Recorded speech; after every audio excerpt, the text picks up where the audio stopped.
Baik, Assalamualaikum warahmatullahi wabarakatuh. Waalaikumsalam warahmatullahi wabarakatuh. Alhamdulillahirabbil alamin. Assalatu wassalamu ala asyrafil anbiya'i wal mursalin wa ala alihi wa ashabihi ajmain amma ba'du. Puja dan puji syukur selalu kita panjatkan kepada Allah Subhanahu wa Ta'ala yang telah memberikan nikmat, rahmat, serta karunia-Nya kepada kita semua, sehingga pada saat ini kita dapat menampilkan ataupun akan memberikan sedikit ilmu mengenai apa itu Al-Mujmal dan Al-Mubayyan. Tak lupa pula, salawat beriringkan salam selalu kita junjungkan kepada Nabi besar Muhammad Sallallahu Alaihi Wasallam. Karena hanya dengan ilmunya lah kita dapat menjadi umat Muslim seperti pada saat ini. Nah, baik, di sini kami sebagai mahasiswa dan mahasiswi UIN, Universitas Islam Negeri Sumatera Utara, Fakultas Ekonomi dan Bisnis Islam, akan sedikit memberikan ilmu mengenai apa itu Al-Mujmal dan Al-Mubayyan. Sebelumnya, perkenalkan saya Nadra Al-Aflah, mahasiswi manajemen semester 6, dan rekan saya Muhammad Rifki Damani, kelas manajemen dan semester 6 juga. Baik. Adapun materi yang pertama yaitu pengertian Al-Mujmal dan Al-Mubayyan. Nah, secara etimologi, Al-Mujmal berarti global atau tidak terperinci, secara umum dan keseluruhan, atau juga bisa sekumpulan atau sesuatu tanpa memperhatikan suatu persatuannya. Sedangkan menurut istilah, terdapat beberapa redaksi yang diberikan beberapa ahli usul berikut ini. Menurut Hanafiyah, Mujmal adalah lafaz yang mengandung makna secara global, di mana kejelasan maksud dan rinciannya tidak dapat diketahui dari pengertian lafaz itu sendiri, melainkan melalui penjelasan dari pembuat syariat, yakni Allah Subhanahu wa Ta'ala dan Rasulullah Shallallahu Alaihi Wasallam. Sedangkan menurut jumhur ulama usul fikih, mujmal adalah perkataan atau perbuatan yang tidak jelas petunjuknya.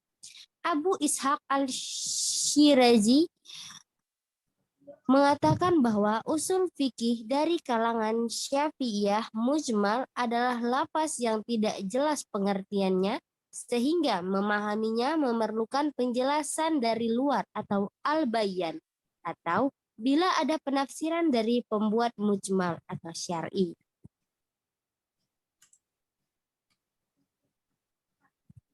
Kemudian pengertian al-mubayyan atau al-mubayyin. Secara etimologi, al-mubayyin berarti yang menjelaskan atau yang merinci. Sedangkan menurut istilah, terdapat dua redaksi yang sama-sama dikemukakan ulama usul fikih tentang pengertian al-mubayyan.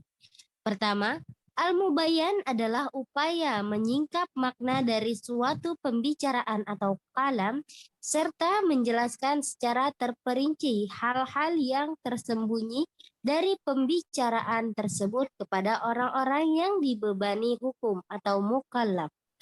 Kedua, al-mubayyan adalah mengeluarkan suatu ungkapan dari keraguan menjadi kejelasan. Maksudnya, jika ada suatu ungkapan yang masih mujmal atau samar, maka dengan mubayyan ungkapan itu menjadi jelas. Berdasarkan kedua definisi tentang al-mubayyan di atas, dapat dipahami bahwa yang dimaksud dengan al-mubayyan adalah suatu lafal atau perkataan yang jelas maksudnya, setelah mendapatkan penjelasan dari lainnya, baik dari Allah langsung atau melalui penjelasan sunnah Rasulullah Shallallahu Alaihi Wasallam. Nah, dari paparan di atas, bukankah saat ini kita sudah mengerti apa itu pengertian dari al-mujmal dan al-mubayyan? Secara singkat, dapat kita simpulkan bahwasanya al-mujmal merupakan suatu kalimat atau seruan yang belum jelas artinya, sedangkan al-mubayyan adalah suatu kalimat atau ungkapan yang sudah jelas arti dan maknanya. Kita lanjut ke materi yang selanjutnya, yaitu pembagian al-mujmal dan al-mubayyan. Di dalam al-mujmal terdapat 3 pembagian.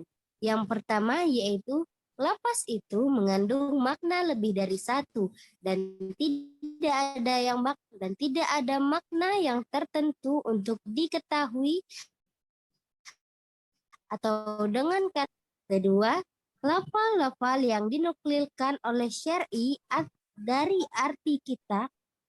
arti kata secara bahasa yang sudah dikenal dan dialihkan menjadi istilah khusus atau teknis dalam hukum yang dikehendaki syar'i seperti kata-kata sholat, zakat, dan haji.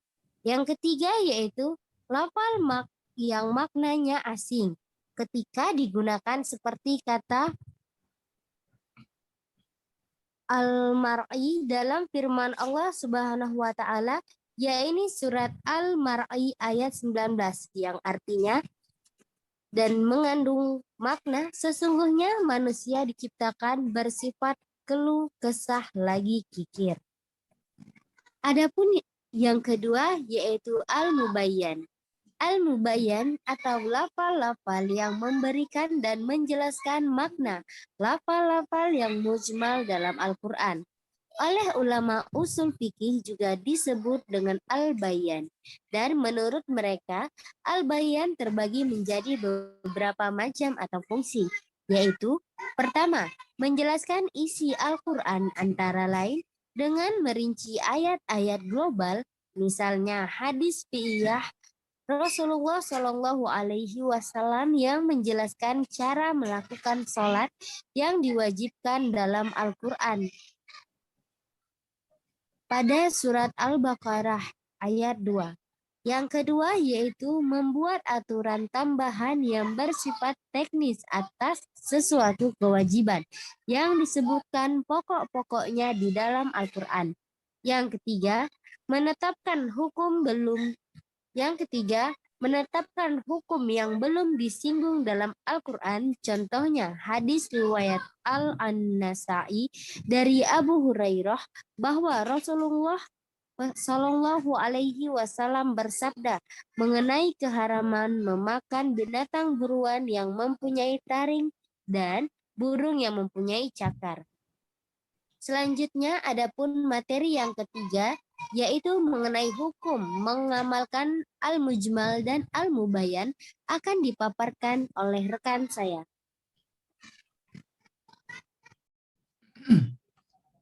Yang ketiga, hukum mengamalkan al-mujmal dan al-mubayyan. Pada pembahasan terdahulu, telah dijelaskan bahwa para ulama, baik Hanafiyah maupun Syafi'iyah, telah membagi lafal mujmal dan mubayyan menjadi beberapa bagian. Meskipun kedua golongan ini berbeda pembagiannya. Namun pada dasarnya sama-sama membagi kedua lafal tersebut menjadi beberapa bagian. Bila ditilik dari pembagian yang telah dilakukan oleh kedua kelompok di atas, secara tidak langsung menunjukkan bahwa antara tiap-tiap bagian itu memiliki tingkat akurasi dan kepastian atau ketegasan maknanya. Selain itu, peringkat atau jenjang masing-masing lafal tersebut juga sangat menentukan dalam hal mengamalkan terhadap isi atau kandungan dari masing-masing lafal yang dimaksud. Seperti itu, diketahui bahwa dari segi kejelasan makna, suatu lafal para ulama mendapatkan zohir sebagai bagian pertama, kemudian nas, musafar, dan bagian terakhir adalah muhkam. Baiklah, itu saja yang dapat saya sampaikan. Baiklah, itulah merupakan sedikit pembahasan mengenai al-mujmal dan al-mubayyan. Semoga apa yang kami paparkan